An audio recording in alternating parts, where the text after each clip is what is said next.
Bismillahirrahmanirrahim. Assalamu alaikum class. Today we have to discuss about the short question of our chapter number 2 current electricity. तो देखिए class इसका first हमारे पास question है a potential difference is applied across the end of a copper wire. What is the effect of on the drift velocity of the free electron.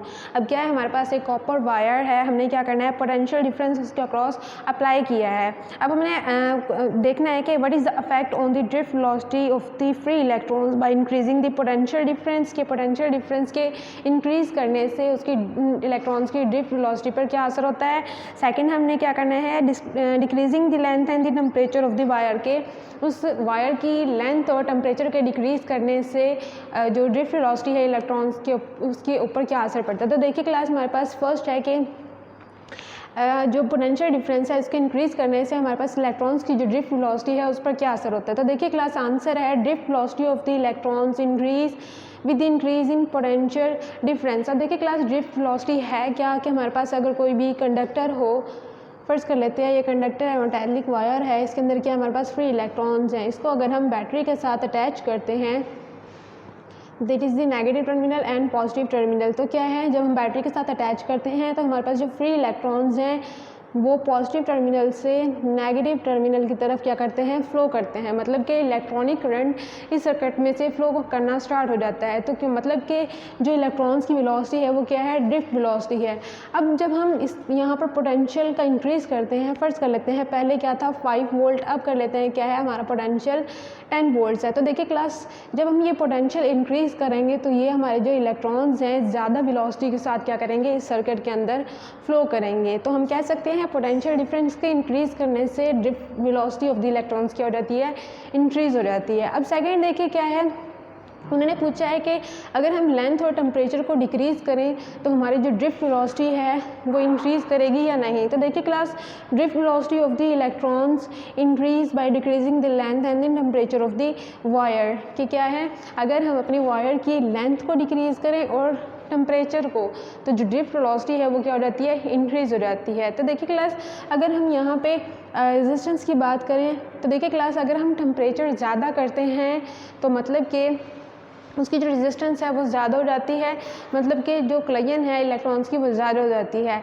अगर हम length इसकी कम करें तो मतलब कि हमारे जो इलेक्ट्रॉन्स हैं वो इजीली फ्लो करेंगे, जिसकी वजह से हम क्या कह सकते हैं हमारी जो ड्रिफ्ट वेलोसिटी है वो भी क्या हो जाएगी इंक्रीज़ हो जाएगी। तो लेंथ और टेम्परेचर के डिक्रीज़ करने से drift velocity of the electrons क्या करती है इंक्रीज़ करती है। नेक्स्ट देखिए क्लास हमारे पास क्वेश्चन नंबर 2 है, उसकी स्टेटमेंट देखिए do bends in a wire affect its electrical resistance कि क्या है कि हमारे पास अगर कोई भी वायर उसको हम बेंड करें तो उसकी जो रेजिस्टेंस है उस पर क्या अफेक्ट होता है। तो देखिए class resistance of the conductor हमारे पास किसके इक्वल होती है रो इंटू एल ओवर ए।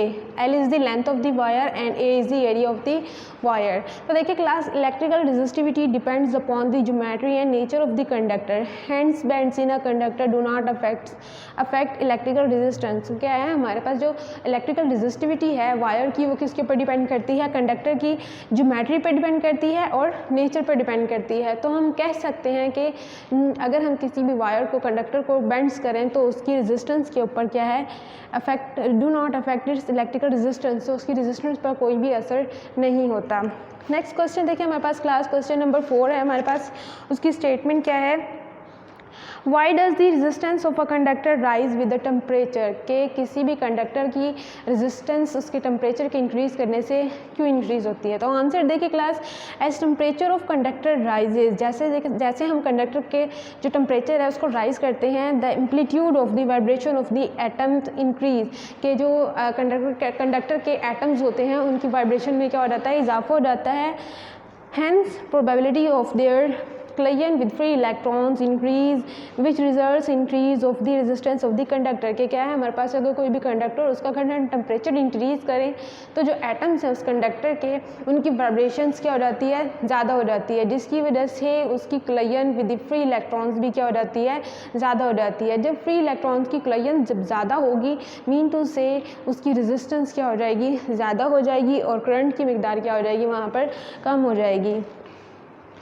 नेक्स्ट क्वेश्चन देखिए क्लास क्वेश्चन नंबर 5 हमारे पास क्या है what are difficulties in testing whether the filament of the light bulbs obeys Ohm law, कि हमारे जो फिलामेंट हैं बल्ब के वो ओहम्स लॉ को ओबे क्यों नहीं करते। तो देखिए class, the rise of temperature of filament with increase of in current because for obeying Ohm's law temperature कि क्या है, जैसे जैसे हम फिलामेंट बल्ब्स की टेम्परेचर को राइज़ करते हैं with the increase of current, कि क्या है, अगर हम करंट की मिकदार ज़्यादा करें तो वहाँ पर हमारी जो टेम्परेचर है वो भी क्या रहता है, बढ़ जाता है। Because for obeying Ohm's law temperature must be remain constant. तो हमने क्या पढ़ा था ओहम्स लॉ में कि हम टेम्परेचर को कांस्टेंट रखते हैं तो वोल्टेज और करंट के दरमियान जो ग्राफ आता है वो क्या देता है, एक स्ट्रेट लाइन देता है, जिसकी वजह से हम कहते हैं कि जो हमारी डिवाइस है वो क्या है, ओहम्स लॉ को ओबे करती है। लेकिन जो फिलामेंट है उसमें हमारे पास क्या है, टेम्परेचर कांस्टेंट नहीं रहता बल्कि क्या करता है, टेम्परेचर वेरी करता है, जिसकी वजह से हम कहते हैं कि फिलामेंट जो हैं वो ओहम्स लॉ को ओबे नहीं करते। नेक्स्ट क्वेश्चन देखिए क्लास, क्वेश्चन नंबर हमारे पास 6 है।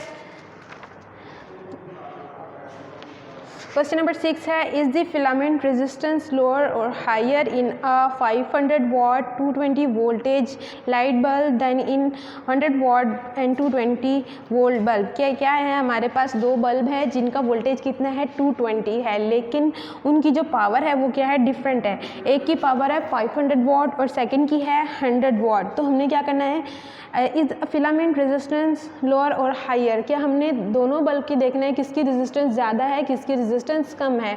तो देखिए क्लास, फर्स्ट केस में हमें पता है कि हमारे पास जो पावर है उसका फॉर्मूला क्या है, P = V²/R। तो देखिए क्लास, यहाँ पे पावर और रेजिस्टेंस का क्या है, इन्वर्स रिलेशन है। Mean to say power is inversely proportional to resistance. Resistance अगर जो पावर है, अगर बल्ब की पावर ज़्यादा होगी तो रेजिस्टेंस क्या होगी, उसकी कम होगी। अगर पावर कम होगी तो उसकी रेजिस्टेंस क्या होगी, ज़्यादा होगी। अब देखिए फर्स्ट केस में हमारे पास क्लास क्या है, हमारा जो बल्ब है उसका वोल्टेज कितना है 220 और पावर उसकी कितनी है 500। तो देखिए क्लास, यहाँ पे जो रेजिस्टेंस की वैल्यू है वो कितनी है 96.8 ओहम्स। अब जब सेकेंड केस में हम देखते हैं वोल्टेज हमारा सेम है लेकिन पावर क्या है, डिफरेंट है, 100 वाट है। तो देखिए क्लास, हमारे पास यहाँ पे जो रेजिस्टेंस की वैल्यू आई है वो कितनी है 484 ओहम।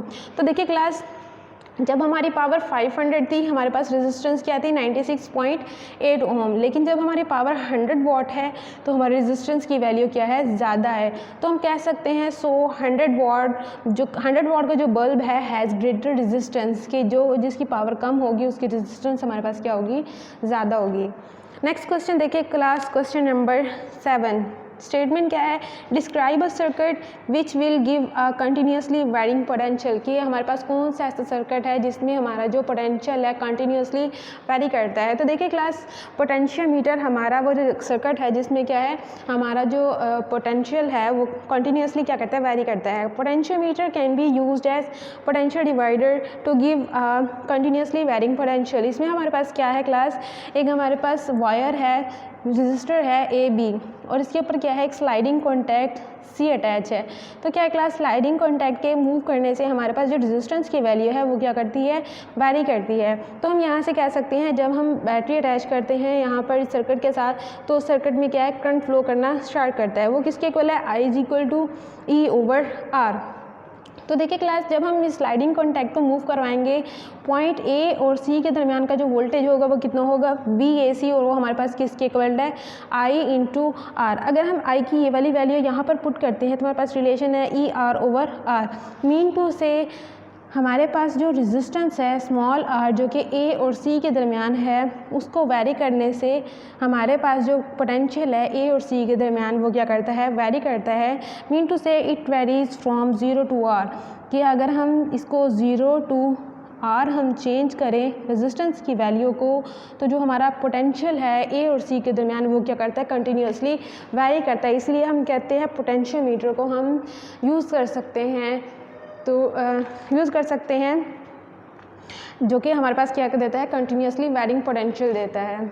नेक्स्ट क्वेश्चन देखिए क्लास, हमारे पास क्वेश्चन नंबर 8 है। इसकी स्टेटमेंट है, explain why the terminal potential difference of a battery decrease with the current drawn from it is increase, कि क्या है, अगर हम टर्मिनल पोटेंशियल डिफरेंस बैटरी का डिक्रीज करें when the current drawn from it is increase, कि current की increase करने से हमारे पास जो टर्मिनल पोटेंशियल डिफरेंस है वो किस तरह डिक्रीज़ करता है। तो देखिए क्लास हमारे पास रिलेशन का हमें पता है पोटेंशियल टर्मिनल पोटेंशियल डिफरेंस का, that is equal to E minus I into R. तो देखिए क्लास हम यहाँ पर देखें व्हेन आई इज़ लार्ज कि हमारा जो करंट की वैल्यू है वो अगर ज़्यादा हो, सर्किट में पास होने वाली करंट की वैल्यू ज़्यादा हो then the is large than the factor I R, तो ये क्या हो जाएगा, ये फैक्टर हमारे पास ज़्यादा वैल्यू देगा।